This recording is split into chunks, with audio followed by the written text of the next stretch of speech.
Welcome to the launch event of the fourth edition of the European Defence Challenge, organized by the University of Pisa in the frame of the Assets Plus project.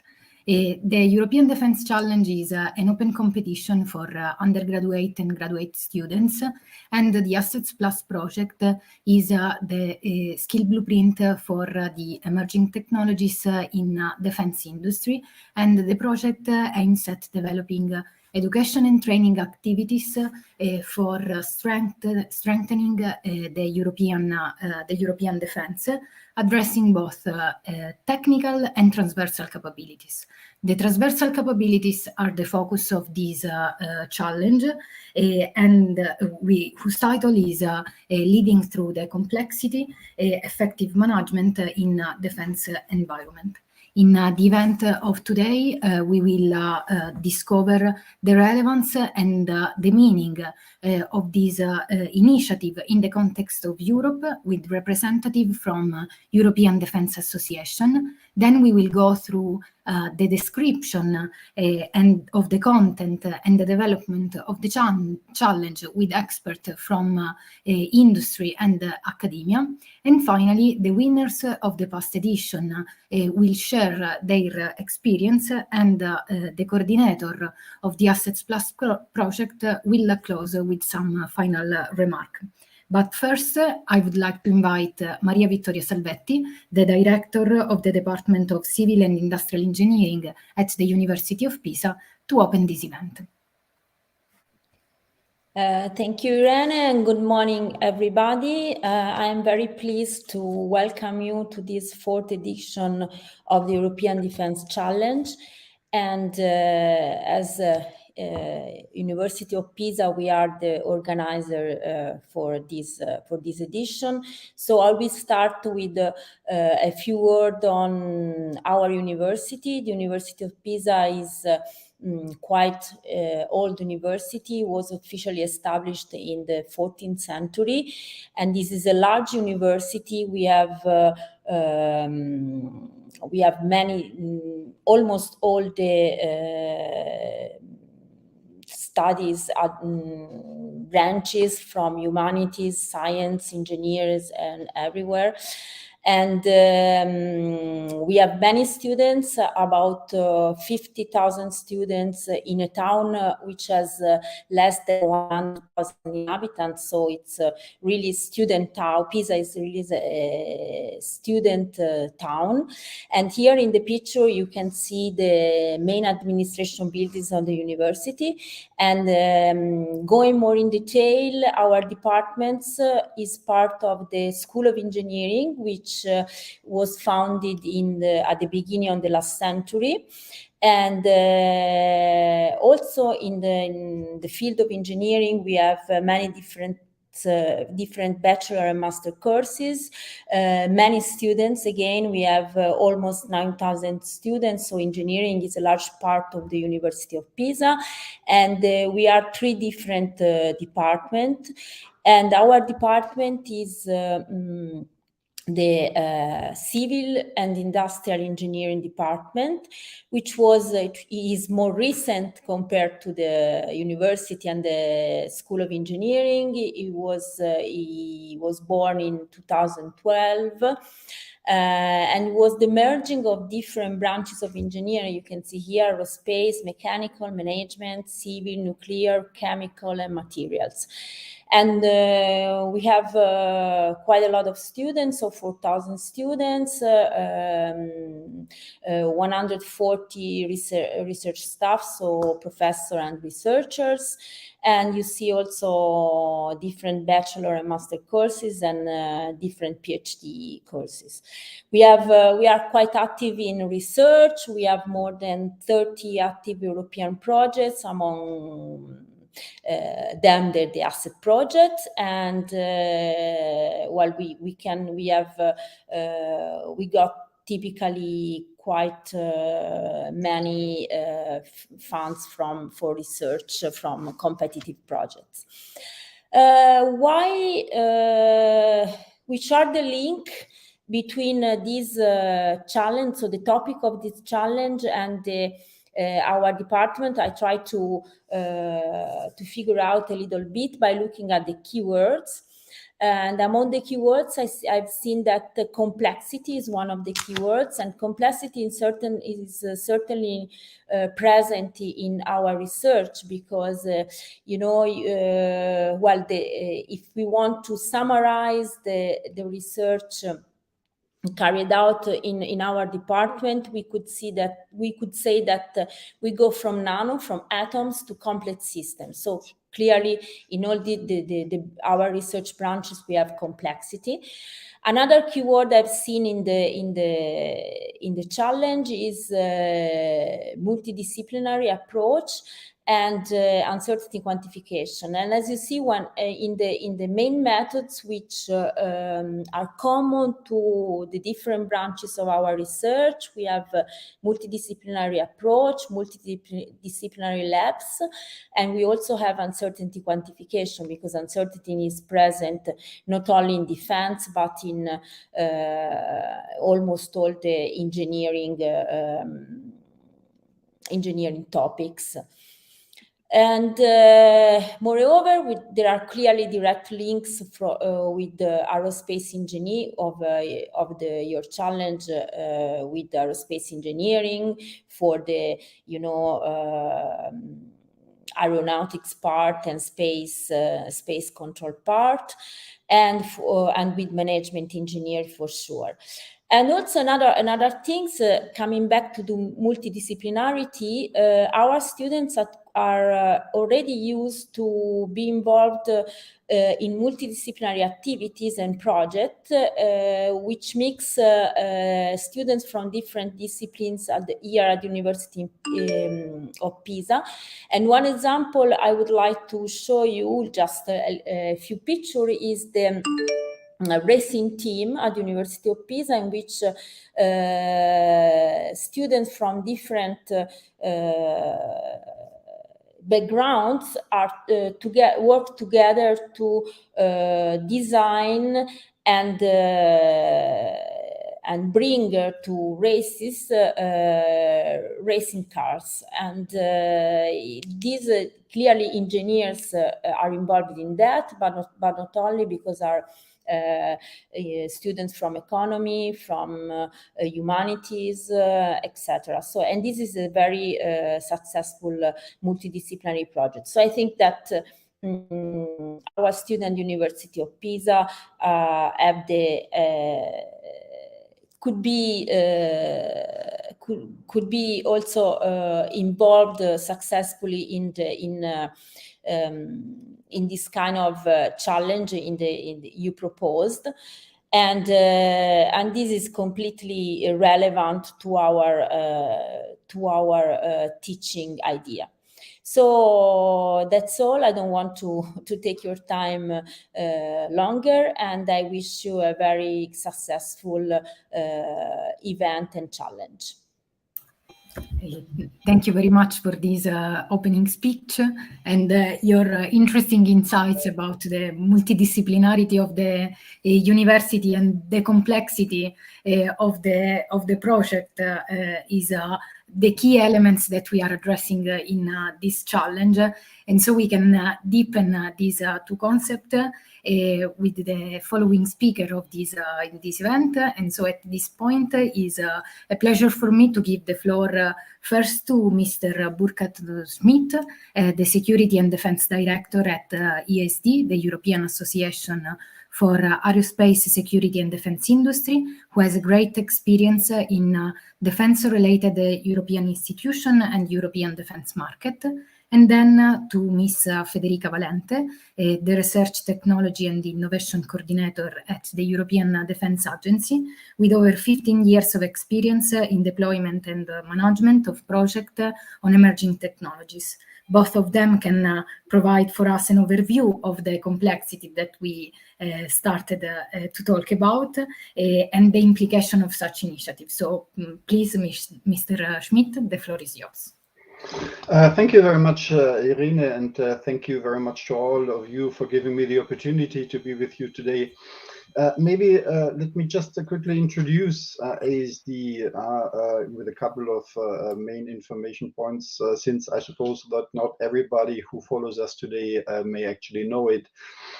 So in a nutshell, ASD is the common voice of European aeronautics, space, security, and defense industries. We are a Brussels-based association, and we have two categories of members. We have on the one hand all the major European companies that are direct members of ASD. So it's Airbus, Rolls-Royce, Leonardo, Indra, just to name a few of them. At the same time, we also have more than 20 national associations as our members who represent more than 3,000 companies. So all these companies are active in 4 sectors, as our name already indicates it. So it's aeronautics, space, security, and defense. And I think it is important to stress that these sectors form one single ecosystem. There's a lot of cooperation and links between these different sectors, a lot of synergies, and most of our members are active in more than just one sector. The ASD membership represents almost 880,000 jobs, and our members have generated last year almost 240 billion euros total turnover. Our members come from across Europe. We have members from 18 different countries, EU and non-EU. So UK, Turkey, and Norway are also members of ASD. But when you only look at the EU members of ASD, they represent alone 98% of the ecosystem's turnover and more than 90% of the ecosystem's employment in the European Union. So it's a considerable industrial and geographical footprint. I mean, it is clear that skills are of utmost importance for our members. This is so because of the very nature of this industry. Technological excellence is in a certain way the very essence of the products that our companies develop and produce. In defense, technological superiority is a question of life and death, and therefore defense companies constantly push the boundaries of technology. And by doing so, they often generate spin-offs that reinforce then the competitiveness also of the other sectors of the ecosystem. So technological excellence is key, and it can, of course, only be achieved with a highly qualified workforce and the best engineers. The importance of skills also becomes evident when we look at the challenges that defense industries face today as a consequence of the Russian invasion of Ukraine. It is well known that European defense industries struggle today to cope with the current peak of demand. After decades of peacetime in Europe, neither European armed forces nor European defense industries have been prepared for a large-scale and high-intensity military conflict. So out of a sudden, defense companies have to ramp up production to help our member states to support Ukraine and to fill their own national capability gaps. And such a rapid ramp up is a major challenge in many ways. And one of the key challenges are, again, skills. Companies do not only have to build up new assembly lines, reorganize their supply chains, buy machines, tools, components, etc. At the end of the day, all this will not help if you don't find the right people that are motivated and qualified to work for you. So in short, skills are an absolute prerequisite for the success of this industry. And therefore, we as ASD have always fully supported initiatives like Assets Plus. We have also followed with great interest the previous Assets Plus editions, and I really congratulate the organizers for the choice of the topics. They have always been very relevant and interesting for us. And this is definitely also the case in this year's topic, leading through complexity. In a certain way, we at ASD know what complexity is. Our main mission is to advocate common industry positions vis-à-vis the EU institutions. This may sound simple, but is definitely not easy to do because of complexity. I mean, reaching common positions between all our members is complex given the diversity of their interests. At the same time, shaping EU policies is complex because EU policies are complex. The instruments that they are based on are complex. The interaction between the different instruments is complex. So this is the complexity basically of my day-to-day job. But complexity exists everywhere in defense. When you look at military operations, they are complex. You have different weapon systems playing together. You have different services acting together. So the operation on the battlefield is complex. The planning processes behind them are complex. The logistical support is complex. And of course, it becomes even more complex if we have a multinational operation, which is today the rule for Europe's armed forces.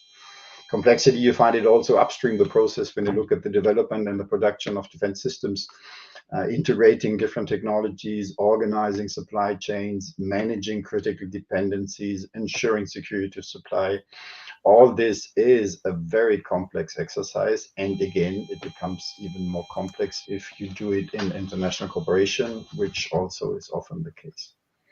So complexity is everywhere, and the capacity to manage these complexities successfully is definitely, I would say, a key skill for all those who want to work in the defense sector. I therefore congratulate again the organizers for the choice of this topic for this year's challenge. I really hope that many students will participate in this challenge, and I wish them all the best for their work. I'm confident that we will see, like in the previous years, a lot of interesting proposals, and may the best proposal win. Thank you very much. Thank you very much for your speech. The interesting words that you shared with us will be for sure food for thoughts for the students who can join the challenge and reflect on the current needs of the European defense. At this point, please, Federica Valente, the floor is yours. Good morning. Thank you, Irene. Good morning, ladies and gentlemen. Let me start by saying that I'm very glad to be able to be here today to speak to you. And before I begin, I really would like to express my gratitude to the Asset Plus Consortium for inviting me as a representative of EDA to speak at this launch event. Also, my best wishes to all the participants. I have to say I've followed the European Defence Challenges, the previous editions, and I've been really impressed in many cases by creativity and quality of the winners' ideas. It's a sort of a testament, I think, to talent and potential that we have in the European defence sector, and we really need the best minds to address the challenges that we are facing today and tomorrow. So, that being said, as Irene indicated, I work at the moment at the European Defence Agency. It's one of the agencies of the European Union, and our objective is really to promote and facilitate as much as possible cooperation and initiatives among member states within the EU Common Security and Defence Policy. So we are an intergovernmental agency, and we fall under the authority of the Council of the EU, and we report to the Council and we receive guidelines from the Council. Now, one of the roles, the main roles of EDA is really to work as a catalyst, to promote collaboration, to launch new initiatives, all with the objective to find better solutions to improve defense capabilities. And if we look at the deteriorating security environment in which we live nowadays, we see a continuous evolving of threats, ranging from cyber attacks to cognitive warfare, where speed and innovation are becoming the competitive dimension. And if I focus a little bit, let's say, on the topic in particular of innovation, we see it as a crucial element to really try and stay ahead of the curve and to try and maintain Europe's credibility as a security provider. Now, to be able to achieve such let's say, a creation of an effective and sustainable culture of innovation, actually the talents that you all represent, hopefully all the students and participants of this challenge represent, are necessary to be able to support this kind of culture, and in particular the capability to bring in new ideas and new perspectives. So the topic that was selected for this year's challenge, I have to say, connects very well with this culture of innovation that we try to stimulate as much as possible to the work at EDA. Now, if we look at the subtopic of effective management, I like in particular the initial words from your director, where talk about multidisciplinarity. Frequently, well, I'm also an engineer as a background, so frequently we tend to think about innovation mostly in terms of technical skills, technical expertise. But in particular, in the defense environment, you need more than that. You need strategic vision. You need economic and political knowledge and insights. You need leadership skills, and also the ability to think in a structured and strategic way about the future, and being able to foresee and adapt as much as possible to these changing circumstances. So, creating such a culture of continuous innovation and let's say thought management of the process, it's really a key element and crucial element to support the next steps in the defense sector. Now, one of the actions that we launched at EDA to really try and support this culture of innovation is the creation of the so-called Hub for EU Defense Innovation, which I'm lucky enough to manage. And the objective of this hub, which is named HEDI, it's really to foster such a culture of innovation across member states, and in particular to stimulate and facilitate cooperation on defense innovation. And when we talk about innovation, we are talking about innovation in the broadest sense possible. We are not talking about technologies, but we're also trying to look at the ways in which systems and processes are set up across member states, and try to create a level playing field within the European member states on the topic of, for instance, faster adoption of dual-use technologies, and especially how to approach, for instance, sectors where the commercial market is rather driving, such as space domain, autonomous systems, or digital domain. If we look at, let's say, the position of this hub within EDA, it's really meant as a catalyst of a number of initiatives that were already ongoing, but is also meant as an amplifier of these initiatives by adding a number of them that are meant to extend, let's say, the outreach towards member states and towards actually communities such as yours, in particular trying to outreach much more to academia and to try and find those new ideas and pearls, let's say, of innovation that are sometimes hidden in Europe. So one of the initiatives that we launched relatively recently was the creation of a network of innovation practitioners across member states, which is for the moment a governmental network to share practices and methodologies, but will be open also more to researchers in particular. The second cluster of activities was launched, let's say, in February of this year.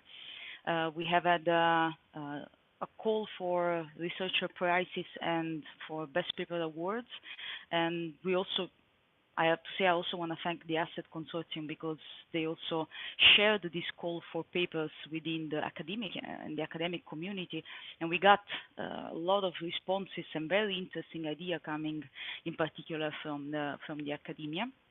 The winners will be announced at the upcoming European Defense Innovation Days, which is an event that we are organizing at the end of May to really support, let's say, this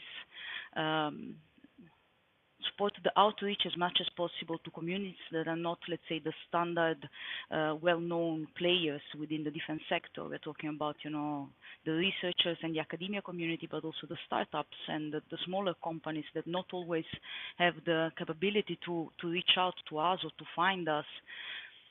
Within the management of the hub, and in particular, let's say, across all activities of EDA, I have to say that we need to be able always to navigate a very complex stakeholder environment. As you can imagine, we work with multiple partners, governmental member state representatives, other EU institutions, industry, and each of them have their own interests, their own objectives. And one of the complex element in all of this is really to be able to manage and balance these competing demands, find a common ground. So I have to say, I'll be particularly interested in the outcomes of the challenge of this year, to really try and see how maybe, let's say, some of your ideas can also support our work at EDA. So if, let's say, if you allow me then to conclude with really few words, we need to stimulate much more, not only, let's say, defense innovation, but also cooperative defense innovation within Europe, because there is a pool of ideas, of knowledge and expertise that is sometimes untapped.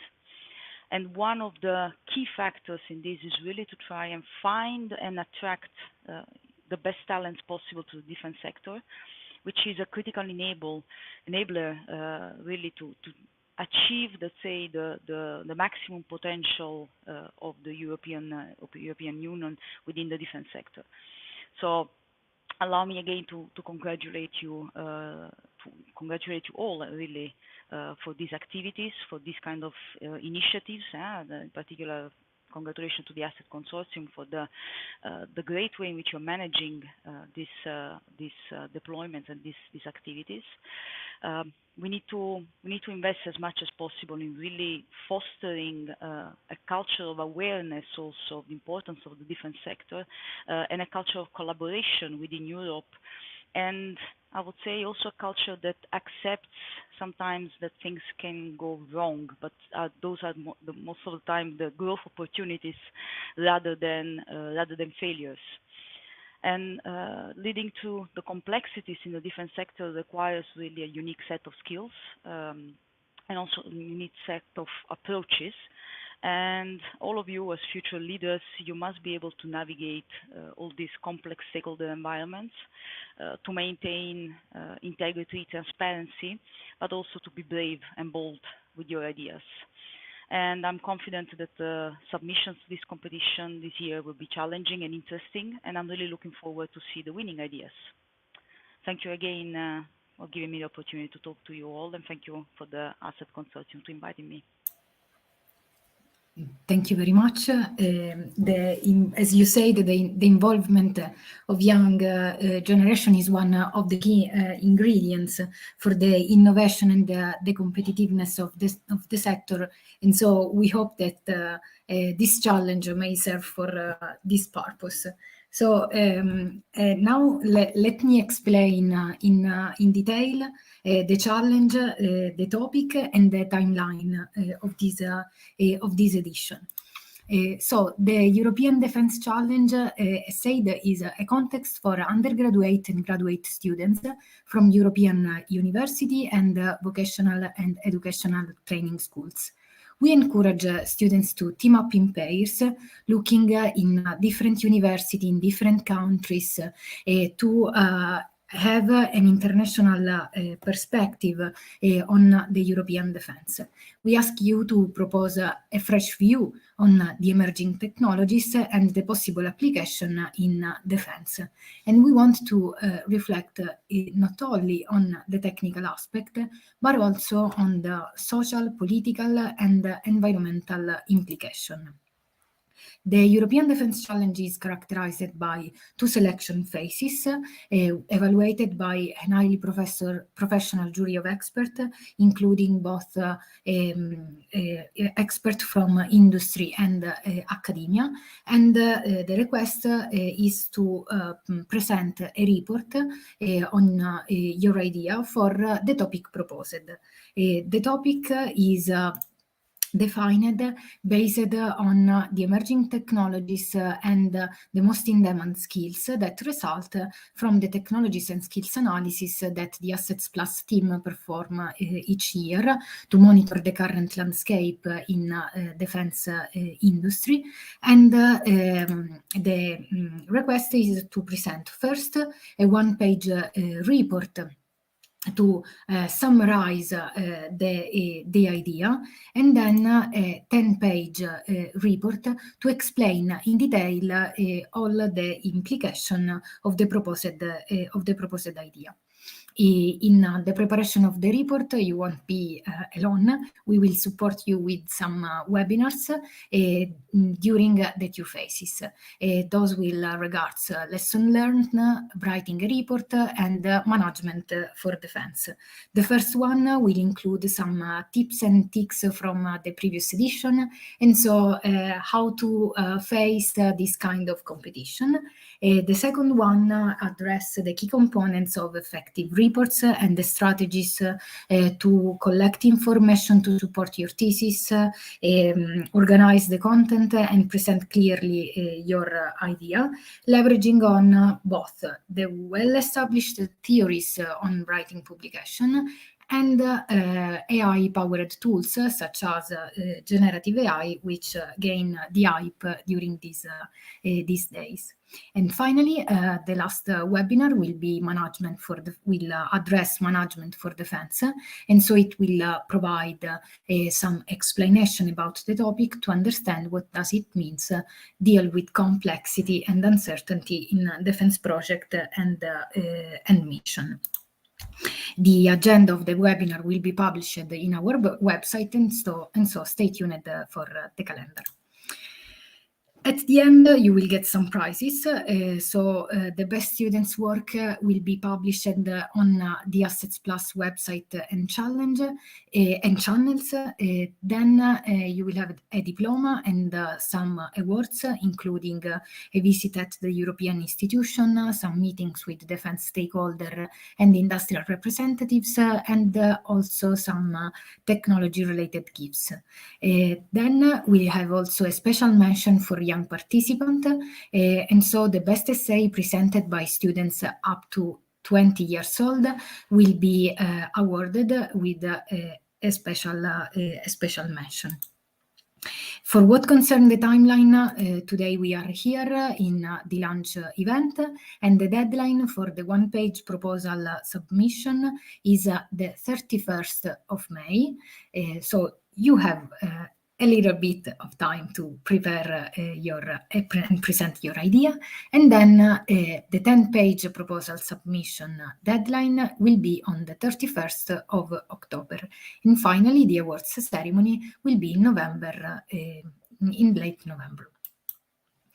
So now let's go through the topic. The title of this challenge is Leading Through Complexity, Effective Management in Defense Environment, and the proposal will address strategies and approaches to deal with complexity and uncertainty in defense project and operations. Indeed, as we started to understand in the introduction and in the speech of the speaker involved in this event, the nature of defense project and missions involve a high level of complexity and uncertainty, which brings us several risks that are necessary to be effectively managed to reach the posed goals. And so the key capabilities to navigate the complexity of defense project and achieve the mission success include several ingredients. So first of all, it is necessary not only a technical expertise in defense industry, but also a strong knowledge of the geopolitical and strategic factors, because the context in which the projects and the missions take place affect both the activities and the results of the projects and the mission. And so it is necessary to balance and master these two types of knowledge and expertise. Then project and missions usually involve large teams with experts with different backgrounds and different expertise, and so it is necessary to have strong communication skills and an ability to make quick decisions under pressure and to communicate effectively this decision due to the fast-changing nature of the environment in which project and mission take place. And so, in one word, to have a proactive behavior in performing the activities. Finally, it is necessary to exploit high-performance technologies to use to provide timely information, and so to ensure the circulation of information in the project and the situational awareness in mission. In one word, the key element that is in common between all of these capabilities are the methods. Indeed, management involves the development of procedure to accomplish a given goal, the application of techniques to perform activities, and the utilization of tools to monitor the execution. And so method can be the step-by-step approach to complex problem solving that can be applied in different situations to reach the mission success and navigate the complexity of a complex problem. To summarize, methods are the element that keep the gears turning. So in your proposal, you can present a new method or a combination of existing method or a new use of existing method, and finally, how to best exploit existing method. The operative areas to address can be technology management, data management, decision-making process, risk management, quality management, cost management, and also battlefield management and dual-use management.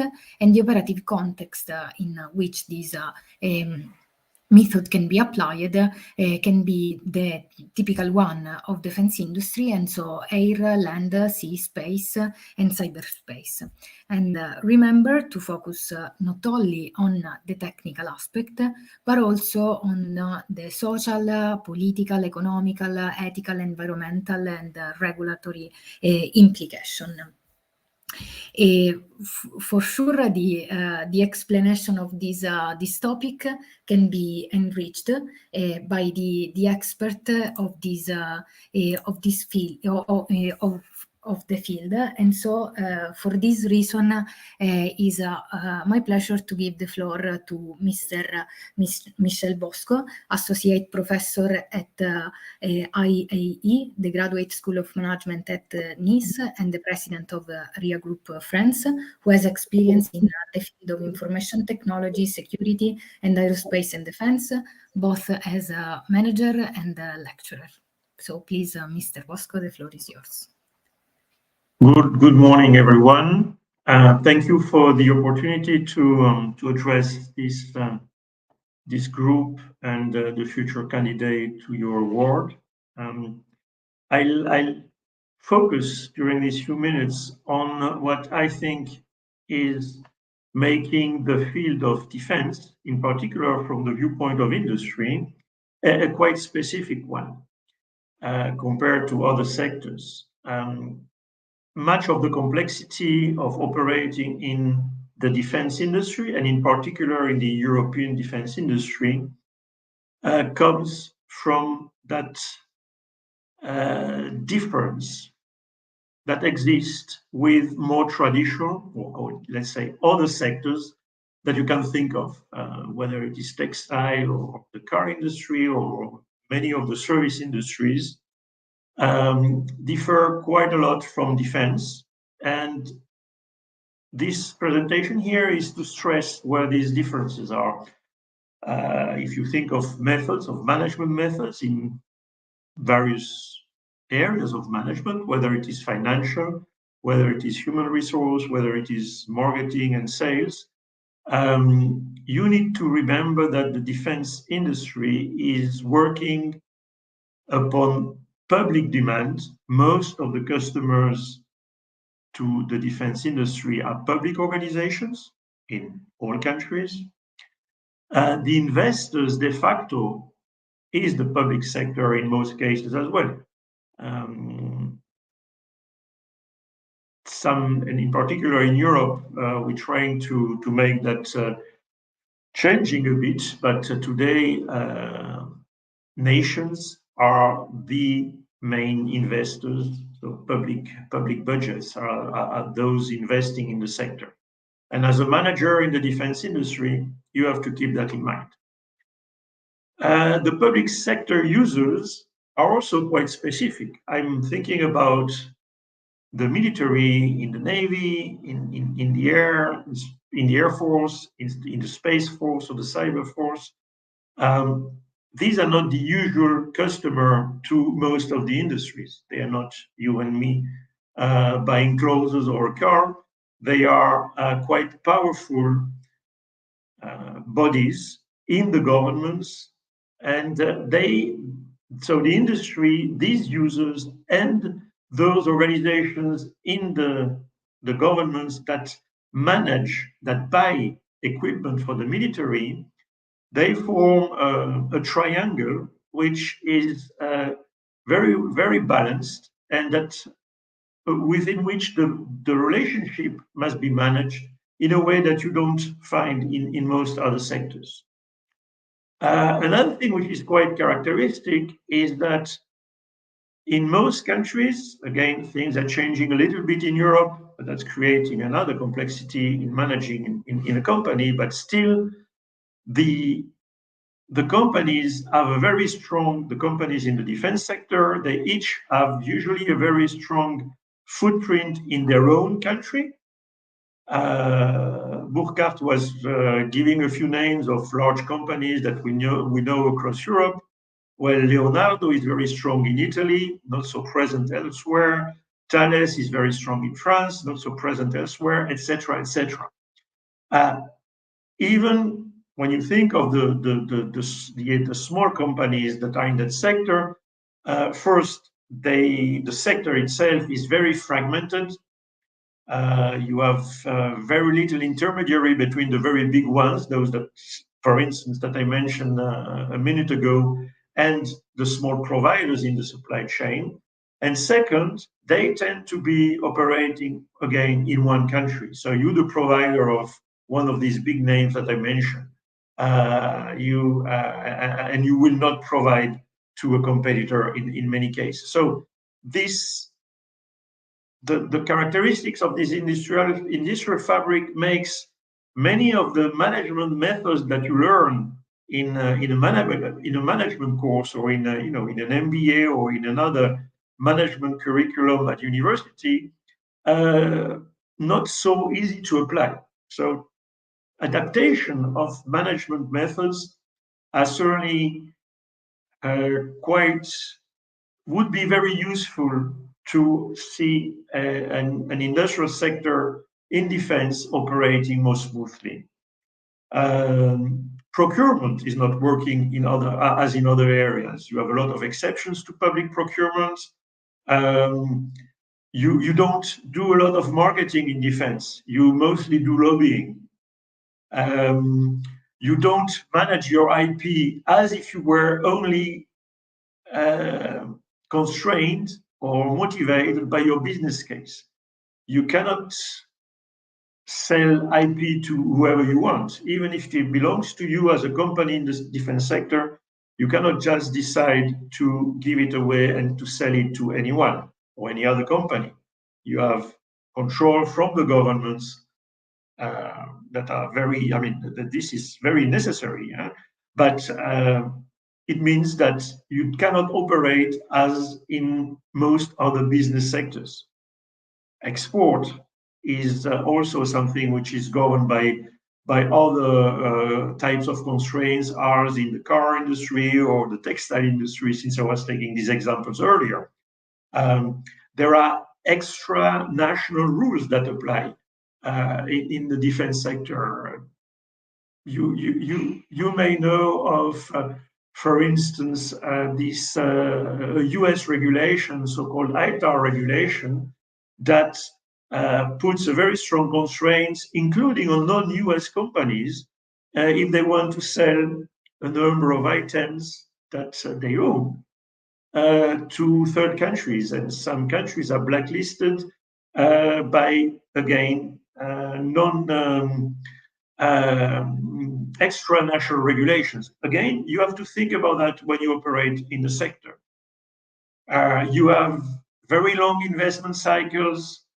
You don't start investing in research if you're not convinced that 10 years down the road you will be able to apply this R&D and to have this sort of comfort. You need basically the government in the country where you are established giving you the guarantee that at some point you will be able to sell your production to that state.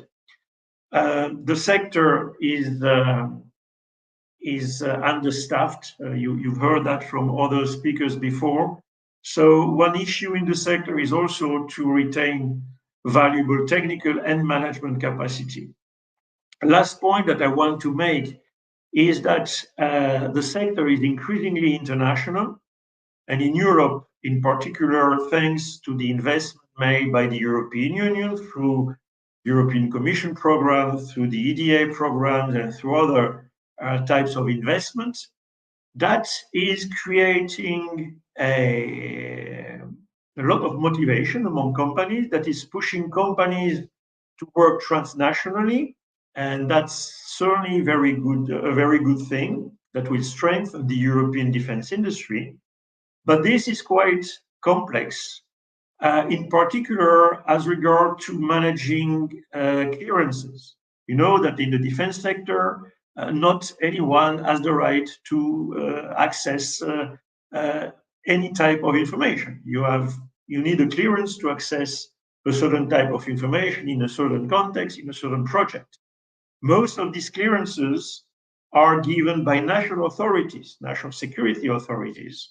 And when working in an international environment, it's creating quite strange and complex situation. Like my company is being contracted by a large company. My company, which is a Belgian company, is being contracted by a company in Italy, and to work on a project that handles classified information. It happens that I am French, which means that to get the right for an individual to work in such a situation, that is, for a company based in country A, for a customer based in a country B, and with a citizenship for a country C, you basically need to have 3 national security authorities getting involved in the process. That's a point that could be interesting to study more and to research. That is how to handle these international characteristics of the European defense sector, still working towards one goal, that is strengthening the European defense bases. So thank you very much for the time, and thank you very much for the invitation. I wish a lot of good work to the future candidates. Thank you.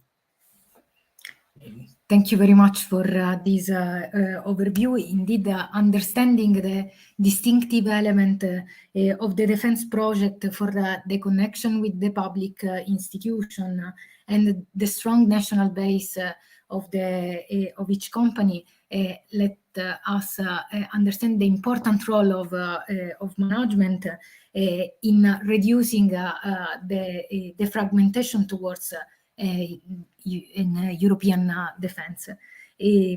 So at this point, I will introduce the Colonel Anselmo del Moral Torres, the Executive Director of the University Center for Spanish Civil Guard, who is leading several innovation projects and education activities on law enforcement and capacity building. Buongiorno. Good morning, everyone.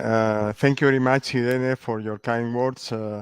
And also thank you very much to the University of Pisa and all the stakeholders participating in this interesting project and this interesting event on European Defense Challenge. Thank you very much for inviting us to participate and to share with you our perspective, our views, our challenges dealing with technology and security. I belong to the Guardia Civil University Center, Guardia Civil institution. is a public institution with a military status, but belonging to the Ministry of Interior. We are law enforcement with military status. And I'm trying to show you how technology and training on technology is interesting in our daily task. Nowadays, we are about 80,000 members, and most of us, we are dedicated to public security, community policing, in which you can understand that as many other law enforcement entities, technology is involved in all the in information system that we can access to have this preventive activity in the streets. But also we have an important role in criminal intelligence and criminal investigation, cybercrime. For example, so that's why technology is so important in investigation. And that's why, for example, in Spain, from 2015, we have a reform in the procedural penal code in which we have introduced the investigative technology tools, like, for example, the electronic undercover agent using technology to face an investigation concerning child pornography or, for example, counterterrorism. We also have a branch dedicated to counterterrorism investigation and intelligence. We have suffered a lot in Spain about terrorism against ETA and jihadism, and we have developed too much this type of capabilities also, for example, with drones to research and to do some investigation concerning these investigations. Also, for example, we have a branch dedicated to environmental crime. For example, we are using algorithm for detecting criminal profiles in environmental crime, for example, in fires or in this type of crimes dealing with nature.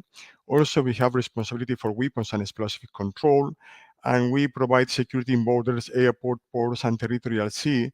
We are border police, custom police, and air maritime police. In this sector, we have an interesting system, an electronic surveillance system of the territorial sea, which is also the external border of the European Union. It is an interesting project. It's not a project, it's ongoing for many years ago. It's called CIBE, which is an electronic surveillance system, and we can detect any illicit traffic in the territorial sea and trying to react to this illicit traffic that could be drug trafficking from Africa or from other places. Also, for example, we are responsible for security in airports, and we are developing also anti-drone technology with the Pegasus teams in order to detect the interference of drones in the main airports in Spain. We have other capabilities as, for example, mountain rescue and road safety. Road safety also, in which we are using also drones just for reconstruction of accidents and to take afterwards with 3D technology to try to reconstruct this type of accidents. So just it's a short presentation how technology is important for us, and we can introduce how we are using this in our daily activity. My second slide, yes, is dedicated to what is all this could be very fine but which is the opinion of the citizen of our daily task. This is a small research that we conducted some years ago, in which you can see that in many countries, in European countries, normally law enforcement or armed forces or defense institutions are considering as the top five most trusted institution. In Spain, is happening. Also, my institution, Guardia Civil, is also very trusted. And in my opinion, this is mainly for a combination of two main factors. That we are going to see is to be efficient in the use of technology to provide security, but also to provide this security on the basis of principles and values and motivation, and with providing this public service with an ethics, police ethic that it is also very interesting to be close to the citizen. As you can imagine, it has an effect in the training and education. If we are a very trustable institution by the citizen, I think that the education and training that we provide in the Guardia Civil University Center and in the Guardia Civil education system in general is very has an impact in this approach by the citizen. This is our web page in which you can see our academic offer, and we are providing, for example, a degree in security engineering for our future leaders.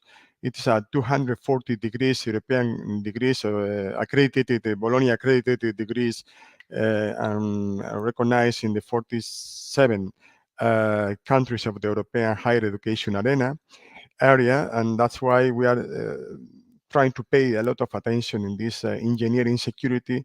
As you can see, it is very important in all the tasks that we are providing. Okay, you can see all the rest of our academic offer in our web page, and you can see also that we have other master, 2 degrees, and we are also involved in some research and innovation projects related to technology.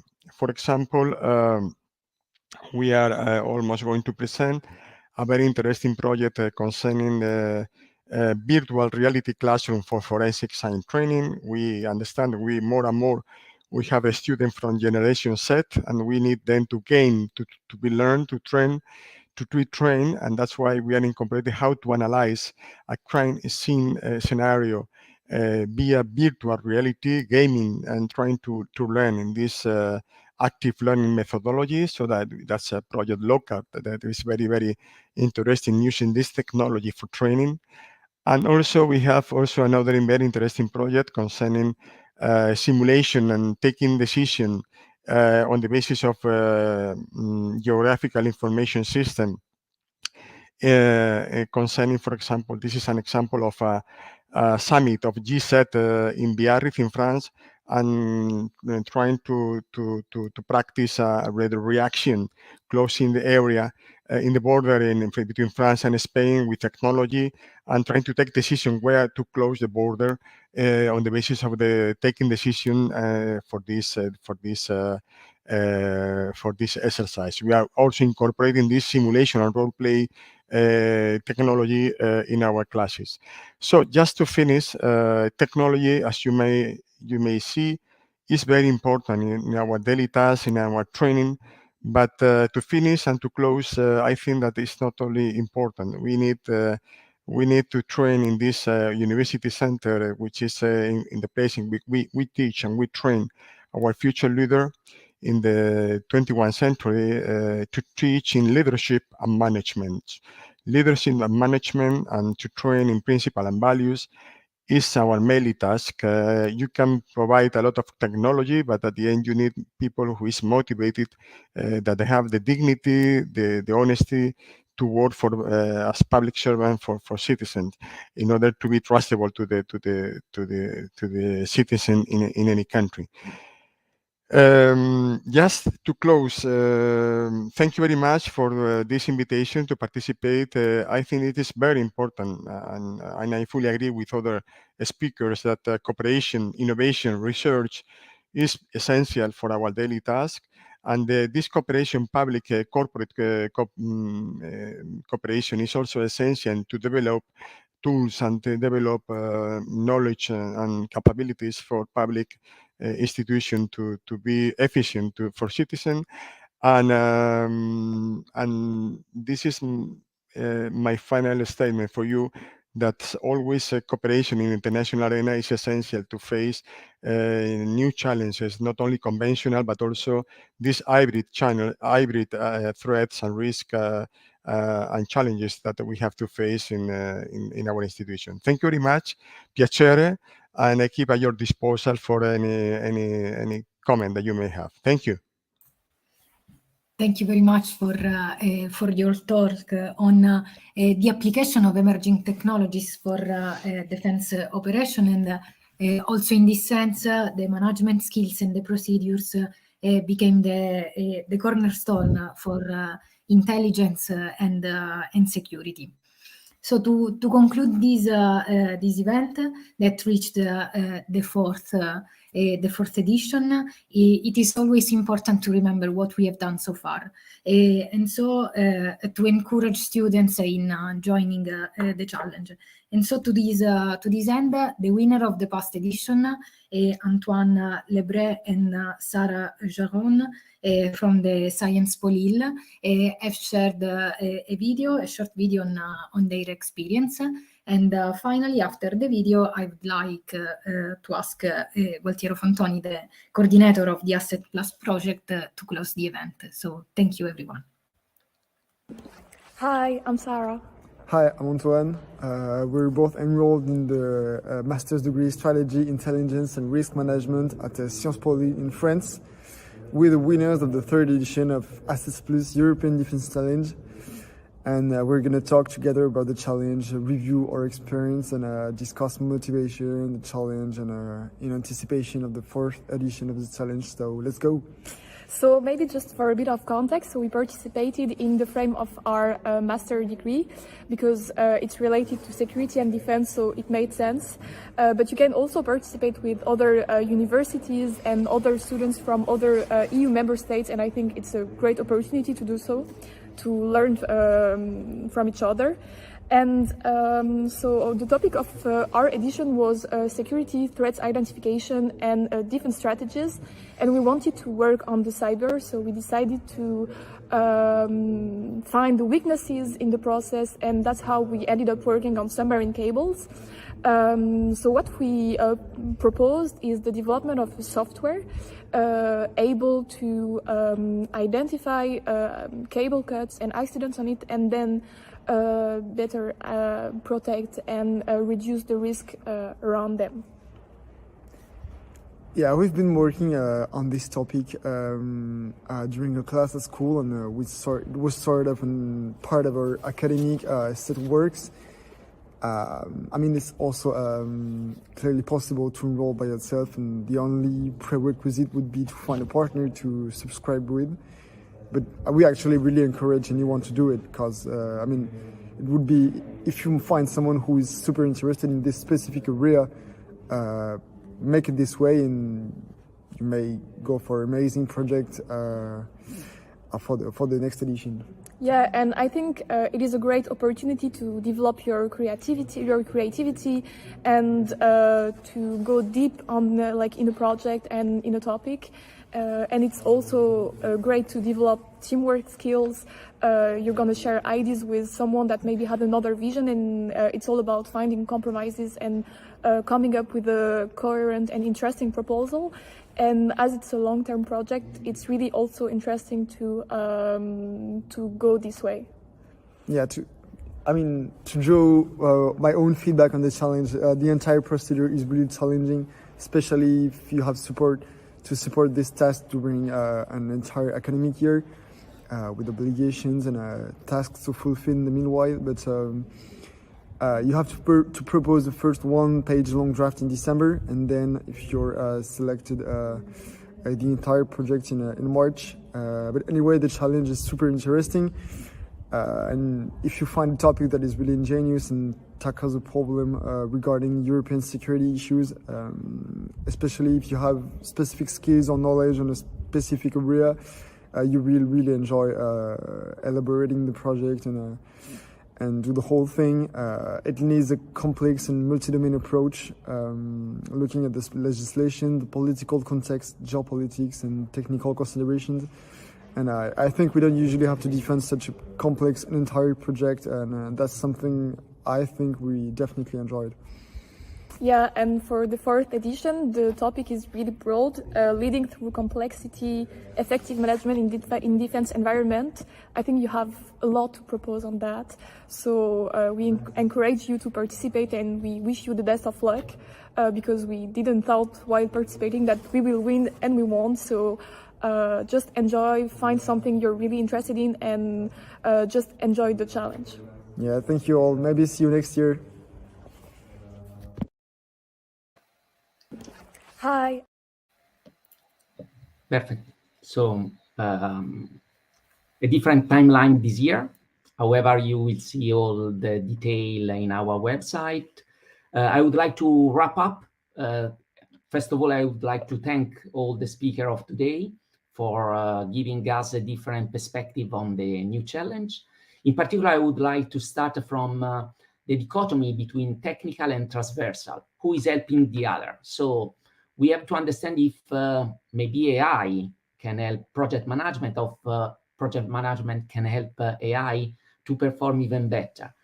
Then we saw how it is difficult to make common positions starting from different points and perspectives, thanks to Dr. Schmitt. Then Professor Salvetti introduced the topic of multidisciplinary as a key to solve complexity, but multidisciplinary as well is introducing complexity. Imagine just the language that different people have to speak in order to become able to live in a multidisciplinary context.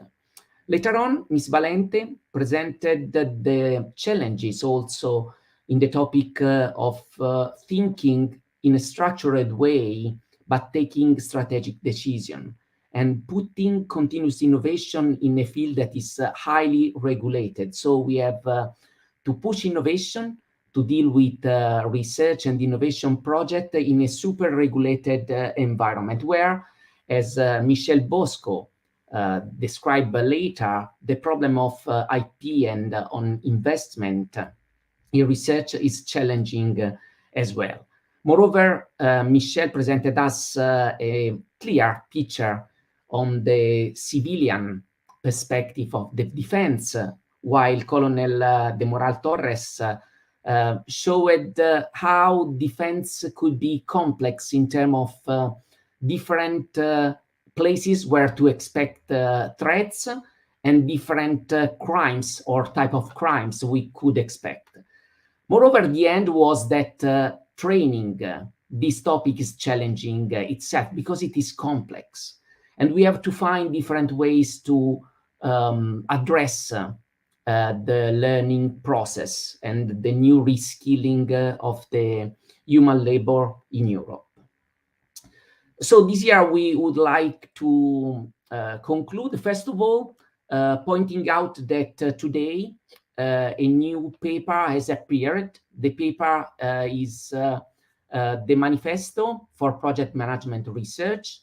It is published by Wiley in open source, in Creative Commons, so you can download it. First author is Giorgio Locatelli, and it is very interesting piece of reading, also for the challenge itself. And I like to conclude with this paper because this year we are not only challenging the community of our students, but also their professors, because we are issuing a special issue on the same topic of the challenge. And we hope that the challenge could convert into an alliance between our professor and our students. So good luck for both of you.